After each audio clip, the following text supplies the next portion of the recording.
ಎಲ್ಲರಿಗೂ ನಮಸ್ಕಾರ. ನಾನಿವತ್ತು ಏನು ಮಾಡ್ತಾಯಿದ್ದೀನಿ ಅಂತ ನಿಮಗೆ ಗೊತ್ತಾಗಿದೆ ಅಂದ್ಕೊಳ್ತೀನಿ. ನಾನಿಲ್ಲಿ ಕೇವಲ 4 ಸಾಮಗ್ರಿಗಳಿಂದ ಒಂದು ಸ್ವಾದಿಷ್ಟವಾದ ಸಿಹಿ ಮಾಡ್ತಾಯಿದ್ದೀನಿ. ಅದಕ್ಕಾಗಿ ನಾನಿಲ್ಲಿ ಒಂದು ಅರ್ಧ ಲೀಟ್ರು ಗಟ್ಟಿ ಹಾಲು ತೊಗೊಂಡಿದ್ದೀನಿ. ಇದಕ್ಕೆ ಯಾವುದೇ ನೀರು ಬೆರೆಸಬಾರ್ದು. ಹಾಗೆ ಒಂದು 150 ಗ್ರಾಮು ಬೆಲ್ಲ ತೊಗೊಂಡಿದ್ದೀನಿ. ವಿಡಿಯೋನ ಸ್ಕಿಪ್ ಮಾಡ್ದಲೇ ಪೂರ್ತಿಯಾಗಿ ನೋಡಿ ರೆಸಿಪಿನ. ಹಾಗೆ ಯಾರೆಲ್ಲ ಸಬ್ಸ್ಕ್ರೈಬ್ ಮಾಡ್ಕೊಂಡಿಲ್ಲ ಅಂದರೆ ದಯವಿಟ್ಟು ಸಬ್ಸ್ಕ್ರೈಬ್ ಮಾಡ್ಕೊಂಡು ನೋಡಿ. ನಾನು ಮಾಡೋ ಪ್ರತಿಯೊಂದು ವಿಡಿಯೋ ನಿಮಗೆ ನೋಟಿಫಿಕೇಷನ್ ಬರುತ್ತೆ. ನಾನಿಲ್ಲಿ ಈ ಪುಡಿ ಮಾಡ್ಕೊಂಡಿದ್ದೀನಲ್ಲ ಬೆಲ್ಲನ, ಇದರಲ್ಲಿ ಹಾಕ್ಕೊಂಡು ಕರಗಿಸ್ಕೊಳ್ತೀನಿ. ಒಂದು ಚೂರು ಬೆಲ್ಲ ಇರಬಾರ್ದು, ಆ ಥರ ಕರಗಿಸ್ಕೋಬೇಕು. ಸ್ವಲ್ಪ ಟೈಮ್ ಹಿಡಿಯುತ್ತೆ, ಅದಕ್ಕಾಗಿ ನಾನಿಲ್ಲಿ ಬೆಲ್ಲನ ಪುಡಿ ಮಾಡ್ಕೊಂಡಿದ್ದೀನಿ. ಸ್ವಲ್ಪ ಚೆನ್ನಾಗಿ ತಿರುಗಿಸ್ತಾ ಇದ್ದರೆ ಕರಗತ್ತೆ ನೋಡಿ. ಈಗ ಬೆಲ್ಲ ಎಲ್ಲ ಕರಗಿದೆ ಚೆನ್ನಾಗಿ, ಹಾಲಿನ ಬಣ್ಣ ಕೂಡ ಚೇಂಜ್ ಆಗಿದೆ. ನಾನಿಲ್ಲಿ ಒಂದು 100 ಗ್ರಾಮು ಗಿಣ್ಣು ಪೌಡರ್ ಪ್ಯಾಕೆಟು ತೊಗೊಂಡಿದ್ದೀನಿ.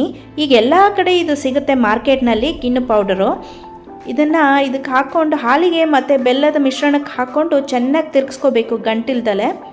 ಇದು ಕೂಡ ಸ್ವಲ್ಪ ಸಮಯ ಹಿಡಿಯುತ್ತೆ. ಚೆನ್ನಾಗಿ ಒಂದು ಚೂರು ಗಂಟಿಲ್ದಲೆ ತಿರುಗಿಸ್ಕೋಬೇಕಾಗತ್ತೆ. ಇನ್ಸ್ಟಂಟ್ ಗಿಣ್ಣು ಪೌಡ್ರ್ ಈಗ ಎಲ್ಲ ಕಡೆನೂ ಸಿಗುತ್ತೆ ಮಾರ್ಕೆಟ್ಗಳಲ್ಲಿ. ಆರಾಮಾಗಿ ನಾವು ತಂದು ಮನೇಲಿ ಮಾಡ್ಕೊಂಡು ತಿನ್ಬೋದು. ತುಂಬ ರುಚಿಯಾಗಿರುತ್ತೆ, ತುಂಬ ಚೆನ್ನಾಗಿರುತ್ತೆ ಮತ್ತು ಆರೋಗ್ಯಕ್ಕೂ ಒಳ್ಳೆಯದು ಕೂಡ. ನೋಡಿ, ಇಲ್ಲಿ ಒಂದು ಸ್ವಲ್ಪನೂ ಗಂಟಿಲ್ದಲೇ ನಾನು ಎಲ್ಲ ಕಡೆ ತಿರುಗಿಸ್ಕೊತಾ ಇದ್ದೀನಿ. ಒಂದು ಚೂರೂ ಗಂಟು ಬರಬಾರ್ದು.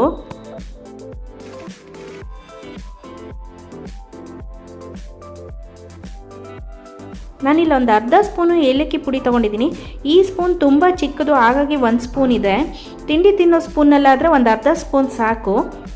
ತುಂಬ ಪರಿಮಳ ಚೆನ್ನಾಗಿರುತ್ತೆ ಏಲಕ್ಕಿ ಪುಡಿ ಹಾಕಿದ್ರೆ.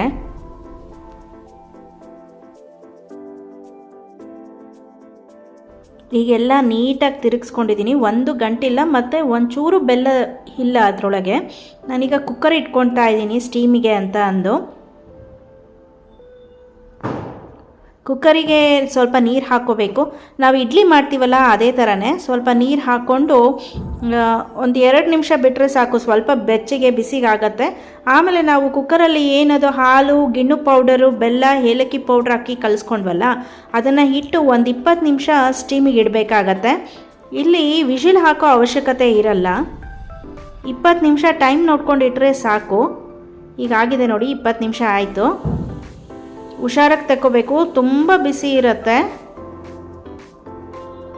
ಇದೀಗ ಒಂದು 20 ನಿಮಿಷ ತಣ್ಣಗಾಗಬೇಕು. ಪೂರ್ತಿ ತಣ್ಣಗಾದ್ಮೇಲೆ ತುಂಬ ಚೆನ್ನಾಗಿರುತ್ತೆ.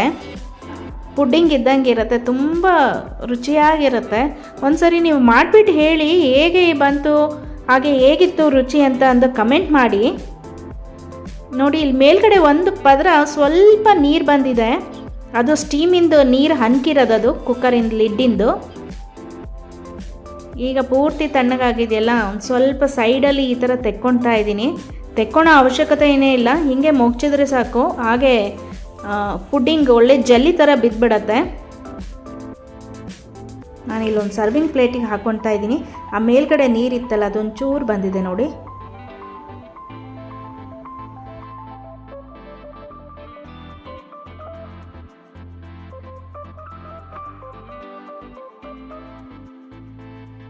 ನೋಡಿ, ಇದ್ರ ಬಣ್ಣ ಎಷ್ಟು ಚೆನ್ನಾಗಿದೆ. ನಾನು ಸುಮಾರು ಒಂದು 20 ನಿಮಿಷ ಹೊರಗಡೆ ಇಟ್ಟಿದ್ದೆ. ಆಮೇಲೆ ಒಂದು 10 ನಿಮಿಷ ಫ್ರಿಡ್ಜಲ್ಲಿ ಇಟ್ಟೆ. ಪೂರ್ತಿ ತಣ್ಣಗಾಯಿತು. ನಮ್ಮ ಮನೆಯವ್ರು ಕಟ್ ಮಾಡ್ತಾ ಇದ್ದಾರೆ. ಇವತ್ತು ಅವ್ರದ್ದು ಬರ್ತಡೇ ಬೇರೆ ಇತ್ತು, ಹಾಗಾಗಿ ಕೇಕ್ ಮಾಡೋ ಬದಲು ಗಿಣ್ಣು ಮಾಡಿದ್ದೆ ನಾನು. ತುಂಬ ಚೆನ್ನಾಗಿ ಬಂತು. ಈಗ ನಾನೊಂದು ದೊಡ್ಡ ಪೀಸ್ ಕಟ್ ಮಾಡ್ತಾ ಇದ್ದೀನಿ.